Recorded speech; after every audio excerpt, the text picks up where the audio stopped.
Sugar substitutes are pretty beneficial, especially for people who have diabetes or high blood sugar or high blood cholesterol issues, because it can allow you to get the taste of sugar without the actual health side effects of sugar. This can be very beneficial for you if you do need to monitor your sugar intake.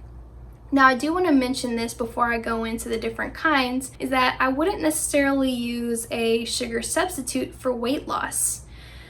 Weight loss hasn't necessarily been studied too much with sugar alcohols or sugar substitutes, but it should be noted that it's not always using a sugar substitute in replacement for sugar that's going to equate in weight loss. It has been shown that consuming sugar, but in a very low, moderate amount, can be more beneficial than just using a sugar substitute more often. Now, what different kinds of sugar substitutes are there? There's a couple that are really popular. You may have heard of stevia or monk fruit. These are actually derived from plants. They're an extract, so they're usually in liquid form. However, you'll also find them in a granulated form similar to sugar. And this is because they're actually like 200 to 300 times more sweet than sugar.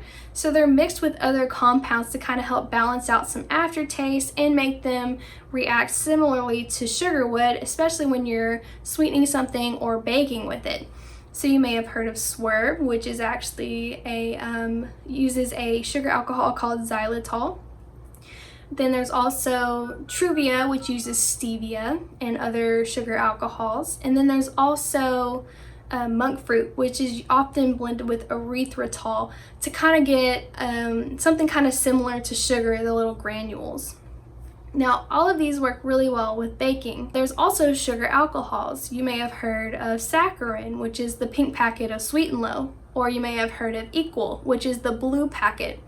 𝗰𝘂𝘂𝘀 I would not recommend you use with anything hot, because after a certain temperature, especially above 350 to 400 degrees, it loses its sweetness due to the heat. So I would not use 𝗰𝘂𝘂𝘀𝘀 for anything other than, like, say maybe iced tea or drinks or something that's not going to be heated up too hot. Then there's also sucralose, which is Splenda. And something I do want to note is that sorbitol and mannitol are types of sugar alcohols, but they actually do affect your insulin levels and your what's called a glycemic index a little bit. I guess your body just kind of detects the sugar more. I know that it can have some effect on diabetics and their insulin levels. So just keep that in mind. Also, sugar alcohols can cause abdominal discomfort, especially if you eat them in high amounts or you eat more than a serving at a time. The sugar alcohol can pass through your stomach and your intestines undigested, and your gut bacteria love this. That's what causes all the bloating and gas, is because sugar alcohols are actually a type of prebiotic, or like what the bacteria in your gut eats.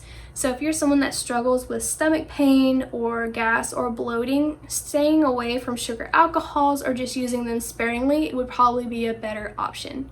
All in all, I would say just try and find one that you like the taste of, and try and find one that your body can tolerate, and maybe you'll help save yourself the extra calories.